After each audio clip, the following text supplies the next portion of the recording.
okay, this one was pretty good.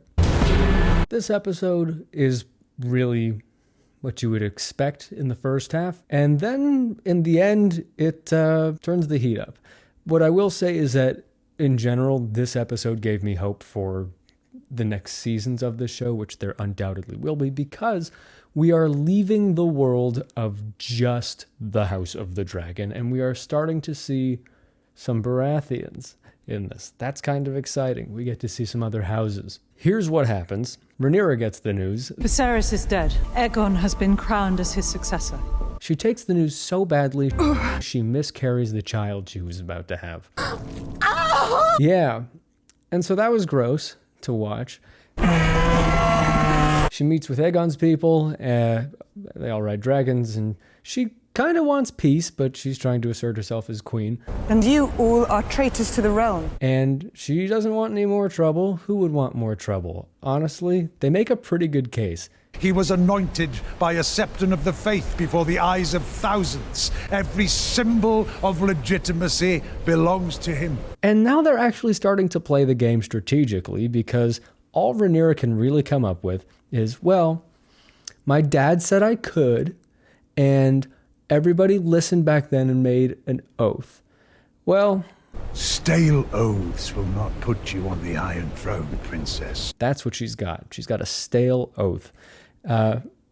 And really, considering all of the intrigue and the way that these things normally work, A, Rhaenyra, not a very good candidate. B, never was realistically a candidate for succession, which, by the way, was my favorite part of the episode. I'm excited for that show to come back. We also get to see a little bit more of Daemon's darkness come out, because he's become the force trying to instigate a conflict. Why? Because all the guy's ever done, every movie's ever made, is really about him. He doesn't really love this girl. He in fact strangles her. Importance. Anything to make his feckless reign appear to have purpose. When she even talks about doing anything peacefully. So, I don't know how much love there is in that. We get a kind of a corny map. I don't like the map with the fire. It's like everything's in English, and it was kind of hacky. But we need to know the sense of the geography, I guess, and we weren't just going to look at a normal map. We don't do normal maps. This is Game of Thrones. So, yeah, it's a fiery map in a mantle. Who cares? And they're plotting out who they're going to reach out to. Both of her sons, Lucerys and Jacaerys, say, send us. We'll talk to everybody. She makes them swear. If you take this errand, you go as messengers, not as warriors. We don't want anything bad to break out.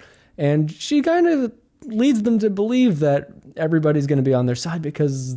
You have Baratheon blood from your grandmother, Rhaenys. You have some Baratheon blood in you, actually. And as Targaryens, we are closer to gods than to men.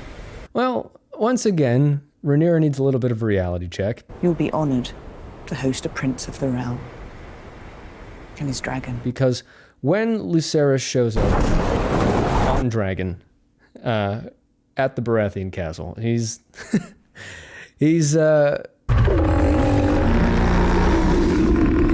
he looks up and he sees a dragon about 6 times the size of his, which means somebody else beat him to the punch. And in this case, it's Aemond. Hey, he's a real go-getter. And he's already made a pretty compelling case to Zach Galifianakis. King Aegon at least came with an offer.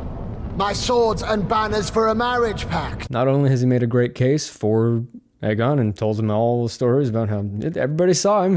He was crowned king. He is now the king. And he's even offered himself in marriage.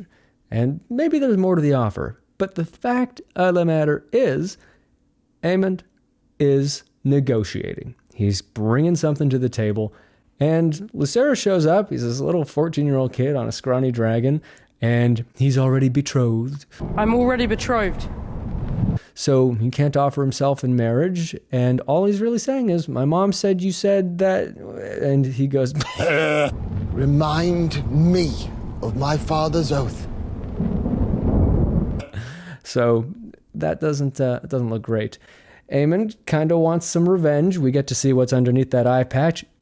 It's cool. Kind of reminds you of the Ice King in Game of Thrones. Pretty cool. It's like this glowing crystalline thing. So I don't know. I hope he keeps the eye patch though. And he says, I want you to put out your eye. And he's about to go. He challenges him right in front of them. Not in my hall! This is between you guys. Don't do it here. So he has Lucerys escorted. He ascends on his dragon to tell Mom, hey, I don't think that's going to work out quite the way we planned.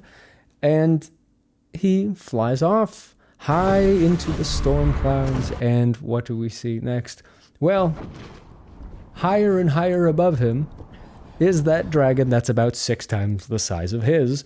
And it's Aemond. And he's there to make something happen. Maybe he's just there to bully him. Maybe he's just there to, intimidate him. He's always had a little bit of a playful side, Aemond's dragon takes a big old bite out of Lucerys' dragon. And there's a surprise topping on that, and that is Lucerys. And we get one of the best faces I've seen in any Game of Thrones lore.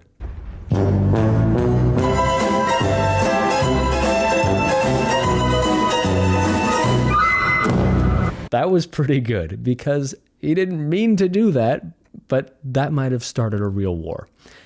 Because as we see, and they did kind of drag this out, Rhaenyra's angry. And she gives us a "this means war" face. So I guess this means war. I guess this means season 2. I think the further we get out into other parts of Westeros, the happier I will be. I've always been a fan of Dorne particularly. And, I think one of my favorite characters leading up to this was Jason Lannister. I thought he was fun. I hope we see more of him. So, yeah. You know what? Was it the strongest ending to a Game of Thrones anything?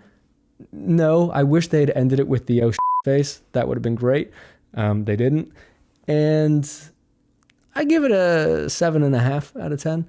But that's a high mark considering what I've thought about the rest of the season.